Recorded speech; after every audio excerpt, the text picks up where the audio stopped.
Hello students, मैं doctor C S Rathore government girls college Janjgir से। मैं इस वीडियो लेक्चर के पहले फजी सेट्स जो ऑप्शनल पेपर है एमएससी 4 सेमेस्टर का, उसका जो पॉसिबिलिटी थ्योरी टॉपिक है उस पर पहला वीडियो लेक्चर मैं डाल चुका हूँ। ये सेकेंड वीडियो लेक्चर है। पहले वीडियो लेक्चर में हमने फजी मेज़र क्या होता है और एविडेंस थ्योरी जो होता है, दो डुअल नॉन एडिटिव मेजर्स पे बेस्ड होता है, बिलीफ मेजर और प्लॉसिबिलिटी मेजर, उनके बारे में हमने पहले वीडियो लेक्चर में पढ़ा। उम्मीद करता हूं कि आप लोगों को वो वीडियो लेक्चर अच्छे से क्लियर हुआ होगा। एक चीज़ और ध्यान रखिएगा, जब भी आप लोग कोई भी वीडियो लेक्चर देखें, किसी भी टॉपिक का वीडियो लेक्चर देखें, आप लोग उस टॉपिक से रिलेटेड जो मटेरियल है आप लोगों के पास, मतलब जो बुक है, जो भी बुक है, उसको जरूर अपने पास रखिए। और जहाँ पे समझ में नहीं आता है, वीडियो पॉज करके बुक को एक बार पलट के देखिए उस चीज़ को, तब जरूर क्लियर हो जाएगा। और ये भी ध्यान रखिए, आप लोग नोटबुक और पेन साथ में जरूर रखिए। धीरे धीरे नोट करते भी जाएंगे तो और अच्छे से क्लियर होता जाएगा।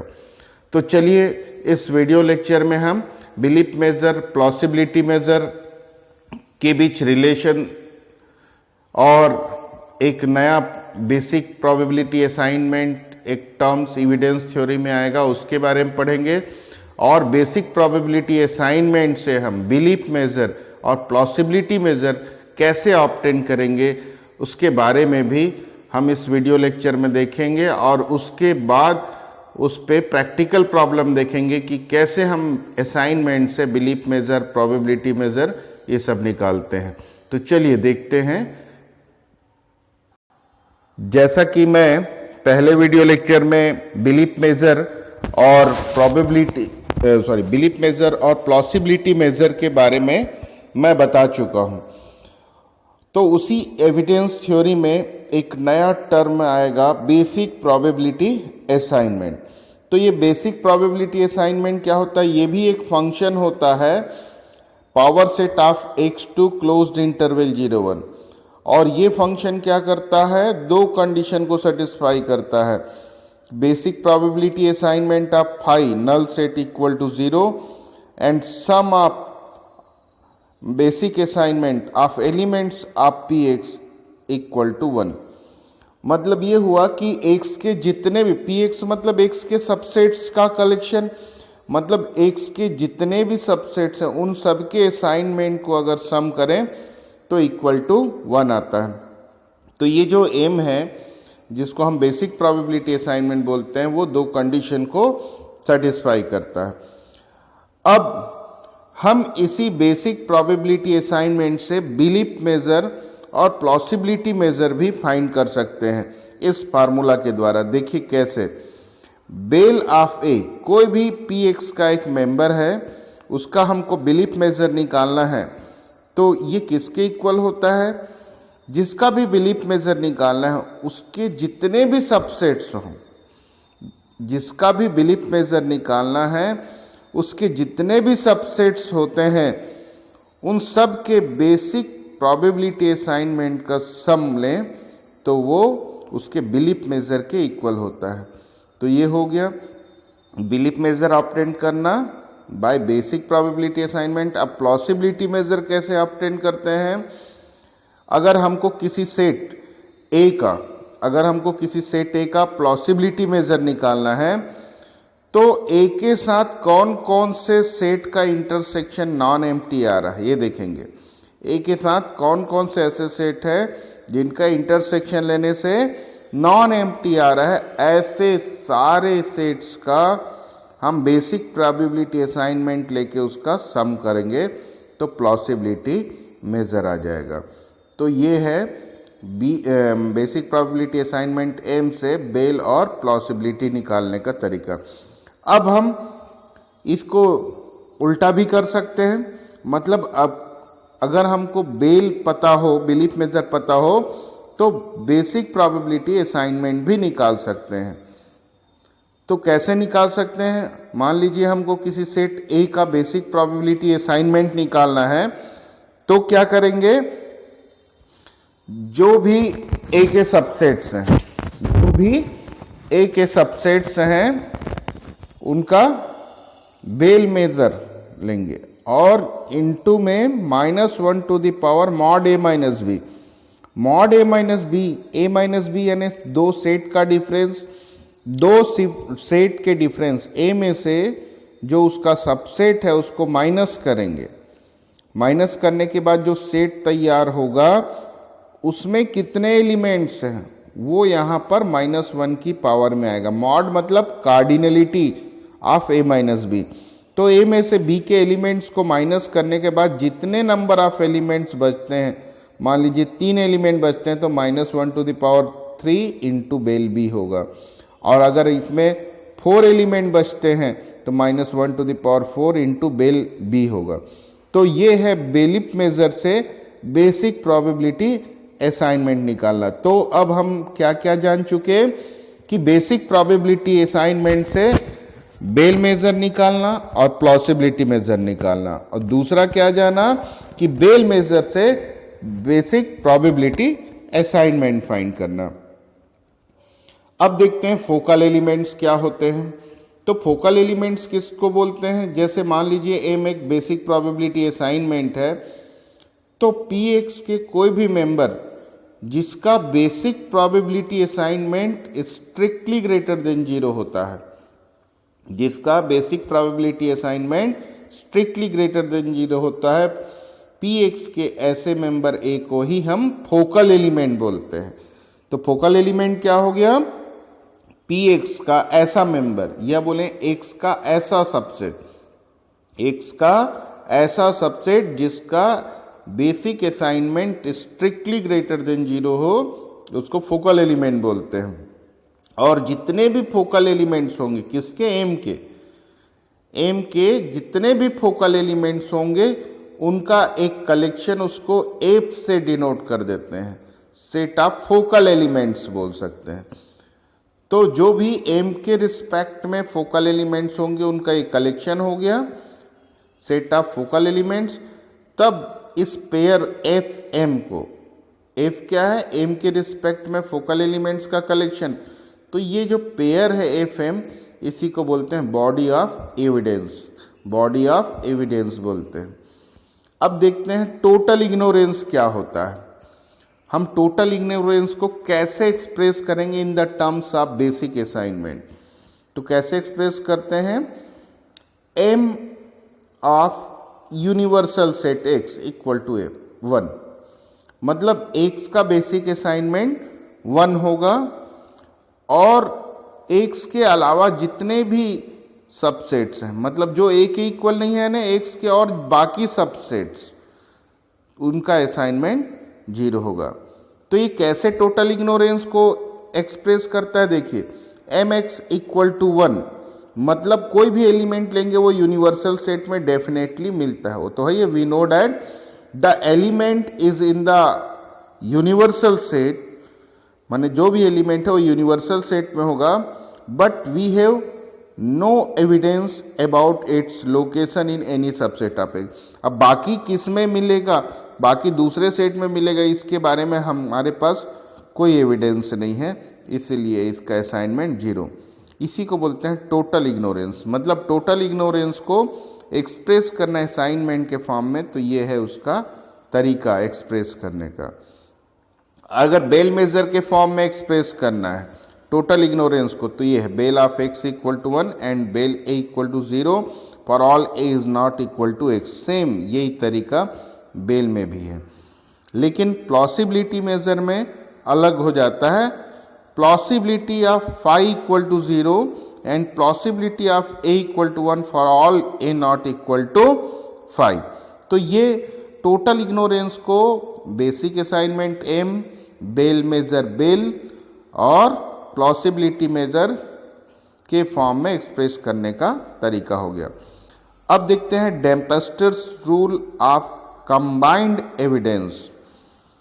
ये क्या होता है डेम्पेस्टर्स रूल? जैसे दो बेसिक असाइनमेंट हो, M1 और M2, और दोनों असाइनमेंट को ज्वाइंट करना है, कंबाइन करना है, इसीलिए इसको बोलते हैं डेम्पेस्ट्रस रूल्स ऑफ कॉम्बिनेशन भी बोल सकते हैं। तो दो एक्सपर्ट्स ये के जो असाइनमेंट्स हैं, बेसिक असाइनमेंट M1 M2 से अगर रिप्रेजेंट करते हैं तो उनको कंबाइन करना है, तो एक नया असाइनमेंट आएगा दोनों को मिलाने से M12। तो इसका फार्मूला दिया था डेम्पेस्टर ने। देखिए क्या है इसका फार्मूला, M12 ऑफ A, किसी सबसेट का basic assignment, combined basic assignment क्या होता है। अगर हमको A का बेसिक कंबाइंड बेसिक असाइनमेंट निकालना है तो दो सेट जिनका इंटरसेक्शन A है, दो सेट जिनका इंटरसेक्शन A है, उनका असाइनमेंट M1 और M2 के रिस्पेक्ट में निकाल के प्रोडक्ट कर देंगे। ऐसे बहुत सारे पेयर होंगे जिनका इंटरसेक्शन A होगा, ऐसे सारे पेयर के लिए M1 और M2 के रिस्पेक्ट में बेसिक असाइनमेंट का प्रोडक्ट करेंगे और फिर उनका आपस में सम करेंगे।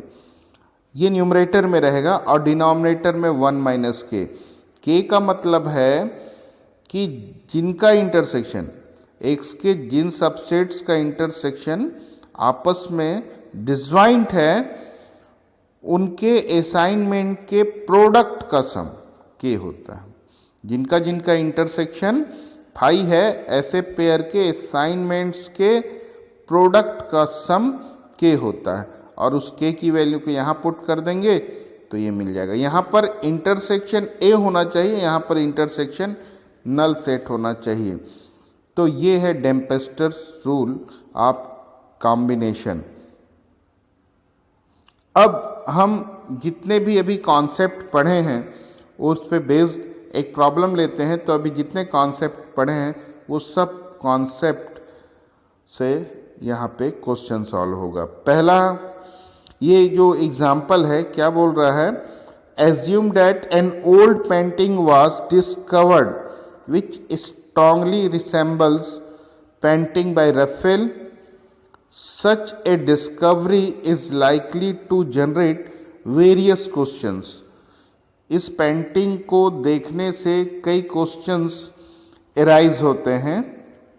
क्या क्या क्वेश्चन है? Is the discovered painting a genuine painting by Raphael? पहला क्वेश्चन अराइज होता है। Second question, is the discovered painting a product of Raphael's many disciples? क्या ये रैफेल्स के डिसाइपल्स के डिस्कवर पेंटिंग है? तीसरा है, is the discovered painting a counterfeit? क्या ये एक नकली है? काउंटरफिट का सेंस नकली है, जाली है, इस सेंस में आता है। तो ऐसा है क्या? तो तीन क्वेश्चन, क्या ये रैफेल की डिस्कवर्ड पेंटिंग है या उसके डिसाइपल्स की है, या फिर वो एक जाली है, नकली है, इस सेंस में ये यूज हो रहा है। तो ये तीन क्वेश्चन अराइज होते हैं उस पेंटिंग को देखने के बाद। तो वो तीन क्वेश्चन को RDC ऐसा मान लेते हैं। R मतलब Raphael, D for disciple, C for counterfeit.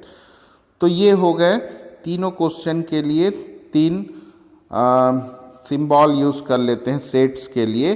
ये तीनों यूनिवर्सल सेट के सबसेट हो गए। अब दो एक्सपर्ट लेते हैं। Assume now that two experts perform careful examination of the painting and subsequently provided us with basic assignment M1 M2।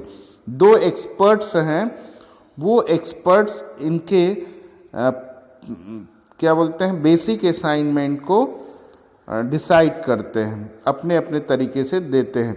जैसे इसको एक दूसरे एग्जाम्पल के से समझ सकते हैं। जब कोई कंपटीशन होता है तो जो जजेस बैठते हैं, मान लीजिए दो जज बैठे हैं, दो एक्सपर्ट बैठे हैं, तो वो मार्किंग करते हैं, तो दोनों का मार्किंग अलग अलग होता है। अब समझिए यहाँ पर हम दोनों के मार्किंग को कंबाइन करके रिजल्ट निकाल रहे हैं। उसी तरीके से यहाँ पर होता है। तो उस R for Raphael, D for disciple, C पर काउंटरफिट, फिर R union D, R union C, set form में D union C, R union D union C, ये सारे फोकल एलिमेंट्स ले लिए। अब एक्सपर्ट 1 जो है वो बेसिक असाइनमेंट इसको देता है, मतलब इसको मार्किंग जैसे करते हैं जज, वैसी मार्किंग करते हैं, बेसिक असाइनमेंट देता है। R का बेसिक असाइनमेंट 0.05, D का 0, मतलब ये फोकल एलिमेंट नहीं होगा, C का 0.05, R यूनियन D का 0.15, ये सब M1 दोनों एक्सपर्ट के बेसिक असाइनमेंट है फॉर डिफरेंट सेट्स।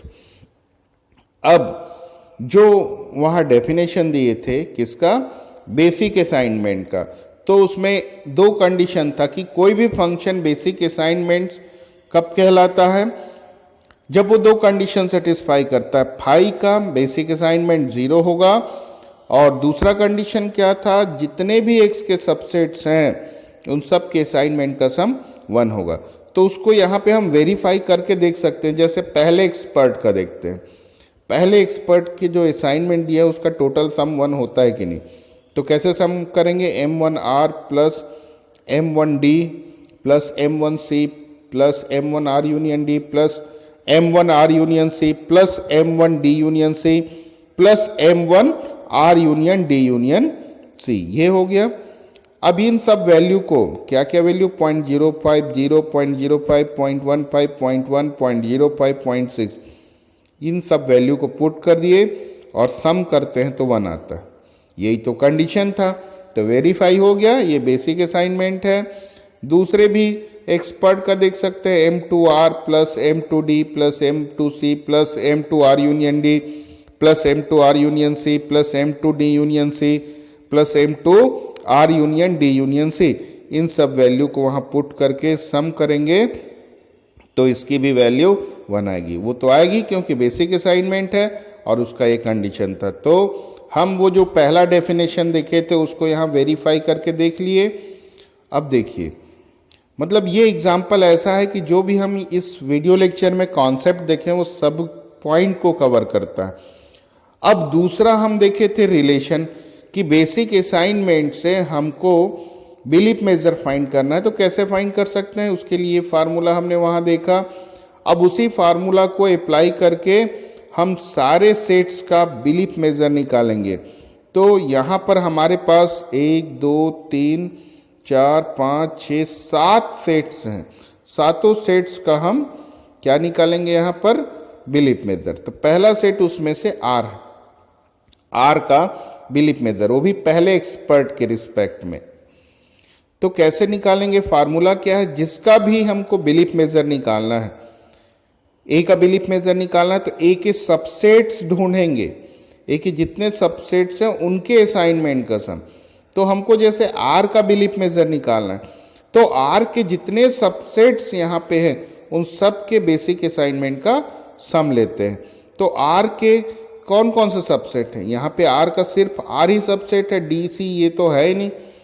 तो यहाँ पर आर का सिर्फ एक ही सबसेट है आर, इसलिए उसी का असाइनमेंट देंगे। तो इसका असाइनमेंट टेबल से देख लेंगे कितना है, 0.05, और इसलिए 0.05 रख दिए।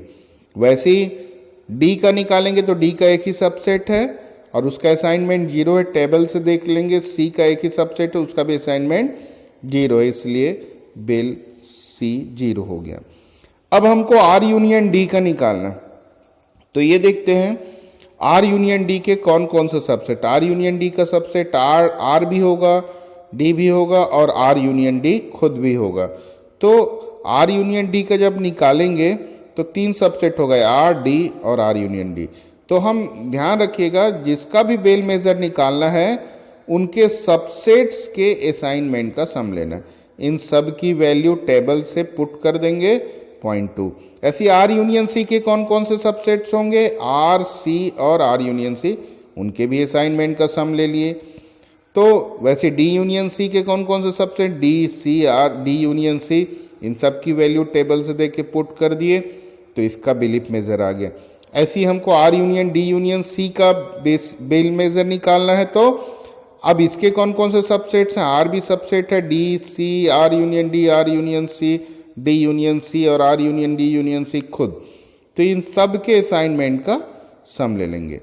तो अब क्लियर हो गया होगा कि हम असाइनमेंट से बेल मेजर कैसे निकालते हैं। एक बार फिर रिपीट कर देता हूं, किसी भी सेट का हमको बेल मेजर निकालना है तो इस सेट के जितने भी सबसेट्स हैं उनके असाइनमेंट का हम सम कर देंगे और इनका असाइनमेंट टेबल में दिया हुआ है। तो ये तो हम पहले एक्सपर्ट के रिस्पेक्ट में बेल मेजर निकाले, दूसरे एक्सपर्ट के भी रिस्पेक्ट में हम बेल मेजर निकाल सकते हैं। जैसे हमको bel to R union D चाहिए तो बस यहां पर क्या हो जाएगा, M2 M2 M2 second expert के रिस्पेक्ट में निकाल रहे हैं तो बाकी तरीका वही है। तो स्टूडेंट्स आप लोग इसको खुद निकाल कर देखिए, इससे प्रैक्टिस होगा। तो चलिए अब लास्ट हमने पढ़ा था डेम्पेस्टर्स रूल। तो डेम्पेस्टर्स रूल में हम जो फार्मूला पढ़े थे उसमें k 1 माइनस के डिनोमिनेटर में था, तो उसके लिए पहले k की वैल्यू निकालते हैं। अब k क्या होता है, हमने क्या जाना है, k क्या होता है कि ऐसे दो सबसेट जिनका इंटरसेक्शन फाई होता है, ऐसे दो सबसेट्स जिनका इंटरसेक्शन फाई होता है उनके असाइनमेंट्स M1 और M2 के रिस्पेक्ट में निकाल के प्रोडक्ट करते हैं और ऐसे सारे पेयर के प्रोडक्ट का सम करेंगे तो क्या मिलेगा। तो जैसे यहां पर देखिए R और D, पहले R के साथ देखते हैं, R के साथ किसका किसका इंटरसेक्शन फाई है, R के साथ D का है, R के साथ C का इंटरसेक्शन फाई है, R के साथ D यूनियन C का इंटरसेक्शन फाई है। तो R के साथ सिर्फ ये 1 2 तीन ही सेट्स हैं जिनका इंटरसेक्शन फाई है। एक सीक्वेंस से लेंगे तो कोई भी पेयर नहीं छूटेगा। तो पहले R का D के साथ इंटरसेक्शन फाई तो M1R M2D, R के साथ C का इंटरसेक्शन फाई इसलिए M1R M2C, प्लस R के साथ D यूनियन C का इंटरसेक्शन फाई है तो M1R into M2D union C। अब R का ले लिए, देखिए कैसे लेते हैं सीक्वेंस। R का लिए पहले, अब D का लेंगे, D का किसके किसके साथ इंटरसेक्शन फाई है, R के साथ, C के साथ और R यूनियन C के साथ। ये 3 के साथ है तो देखिए 3 के साथ है, D का देख रहे हैं, M1D का R के साथ M2R हो गया, M1D का M1C के साथ, M1D का M2R यूनियन C।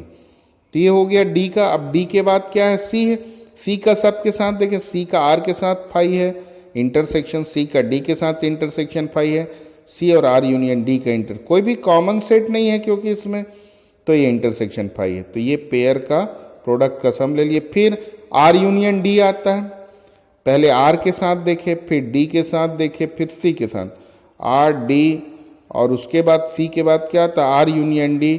अब R यूनियन D का देखते हैं किसके किसके साथ इंटरसेक्शन फाई है।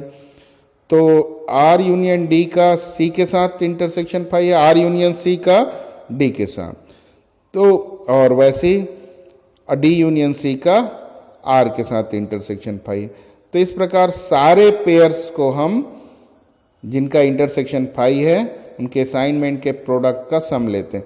अब इन सब वैल्यू को टेबल से देख के पुट कर देंगे और टेबल से देख के पुट करने के बाद ये इसका कैलकुलेशन देख लेंगे आप लोग। चाहे तो इसका स्क्रीनशॉट ले लें, स्क्रीनशॉट लेने के बाद इसका कैलकुलेशन आप लोग स्वयं करके देख सकते हैं। इसकी वैल्यू आएगी 0.03। मेन है कॉन्सेप्ट समझना, कैलकुलेशन तो कोई भी कर सकता है। तो एक बार फिर रिपीट कर देता हूं, किसी को अगर समझ में ना आया हो तो क्या है कि K निकालना है तो हम ऐसे सबसेट्स का पेयर लेते हैं जिनका इंटरसेक्शन फाई होता है, ऐसे सारे पेयर को लेंगे, कोई भी पेयर नहीं छूटना चाहिए। सारे पेयर्स जिनके इंटरसेक्शन फाई है उनके असाइनमेंट के प्रोडक्ट का सम लेना है। ये K आ गया। अब चलिए इसका फार्मूला कॉम्बिनेशन डेम्पेस्टर्स रूल लगाते हैं। M12R, तो इसका फार्मूला है न्यूमरेटर, डिनोमिनेटर में K की वैल्यू तो हमने निकाल लिया, न्यूमरेटर। अब R का अगर निकालना है तो ऐसे दो सबसेट्स के पेयर का असाइनमेंट का प्रोडक्ट लेंगे जिनका इंटरसेक्शन R होगा। K निकालते समय इंटरसेक्शन फाई होना चाहिए था और न्यूमरेटर निकालना है डेम्पेस्टर्स रूल का, तो उनका इंटरसेक्शन इस सेट के इक्वल होना चाहिए जिसका हम कंबाइंड असाइनमेंट निकाल रहे हैं। तो अभी हम किसका कंबाइंड असाइनमेंट निकाल रहे हैं? आर का। तो आर का कंबाइंड असाइनमेंट निकाल रहे हैं, इसलिए क्या होना चाहिए? ऐसे पेयर जिनका इंटरसेक्शन आर के इक्वल हो। तो देखिए किनका किनका इंटरसेक्शन आर होगा? आर का आर के साथ इंटरसेक्शन आर होगा, इसलिए M1 M2 दोनों में आर ले लिए। आर के साथ फिर वही सीक्वेंस को फॉलो करना है, आर का ही पहले देखना है किसके किसके साथ इंटरसेक्शन आर होता है। तो आर का आर के साथ इंटरसेक्शन आर होता है, आर का आर यूनियन डी के साथ इंटरसेक्शन करेंगे तो देख सकते हैं आर आएगा। तो M1 आर और M2 R union D. R का आर यूनियन सी के साथ आएगा, आर का आर यूनियन सी के साथ हो गया इंटरसेक्शन आर, तो M1 आर और M2 R union C. R का R union D union C के साथ होगा तो इसके साथ ले लिए। तो अब आर का सबके साथ पेयर बन गया। अब आर के बाद सी और डी का तो बनेगा नहीं किसी के साथ क्योंकि उसमें आर है ही नहीं। अब उसके बाद सीधे आएंगे आर यूनियन डी। तो आर यूनियन डी का आर के साथ इंटरसेक्शन फाई है, तो M1 R union D into M2 R. R union D का आर यूनियन सी के साथ इंटरसेक्शन करें तो आर कॉमन सेट है, तो इसलिए इनका पेयर ले लिए। आर यूनियन सी का अब देखते हैं, आर के साथ आएगा आर यूनियन सी का आर यूनियन डी के साथ, और R union D union C का आर के साथ आएगा। तो ये ऐसे पेयर लिए यहाँ पर जिनका इंटरसेक्शन आर आता है। अब M1 M2 के रिस्पेक्ट में जो सेट्स हैं सबके असाइनमेंट की वैल्यू हम टेबल से यहाँ पर रख देंगे, और K की वैल्यू हमने 0.03 निकाला था। पूरा इसको सिंप्लीफाई करेंगे तो हमको क्या मिलेगा? 0.21। तो ये सिंप्लीफिकेशन कैलकुलेशन आप लोग देख लीजिएगा, मेन इसी स्टेप को समझना था ये कैसे लिए। एक बार फिर से रिपीट कर देता हूँ इसलिए कि यहाँ पर हमको ऐसे पेयर के असाइनमेंट का प्रोडक्ट लेना है जिनका इंटरसेक्शन आर आता है। हमने यहाँ आर का निकाला, आप इसकी जगह और प्रैक्टिस कर लीजिए, आर डी का निकाल लीजिए, कंबाइंड असाइनमेंट सी का निकाल लीजिए। यहाँ पर जितने सेट दिख रहे हैं टेबल में, R D C, R union D, R union C, D union C, R union D, इन सारे सेट्स का हम कंबाइंड असाइनमेंट निकाल सकते हैं। तो बाकी आप खुद प्रैक्टिस करके देख लीजिए, मैं उसमें से एक सेट का कंबाइंड असाइनमेंट निकाल के बताया। तो जिसका भी आपको इस कंबाइंड असाइनमेंट निकालना होगा, न्यूमरेटर में हम वैसे ही पेयर लेंगे जिनका इंटरसेक्शन आर आएगा, मतलब ये वाला सेट आएगा। डी का निकालेंगे तो इनका इंटरसेक्शन डी आना चाहिए। तो इस प्रकार हम जो भी यहाँ कॉन्सेप्ट पढ़े उसका प्रैक्टिकल प्रॉब्लम भी देख लिए। तो इस वीडियो लेक्चर में इतना ही था, और इसके बाद के वीडियो लेक्चर में हम आगे का पार्ट देखेंगे। Thank you.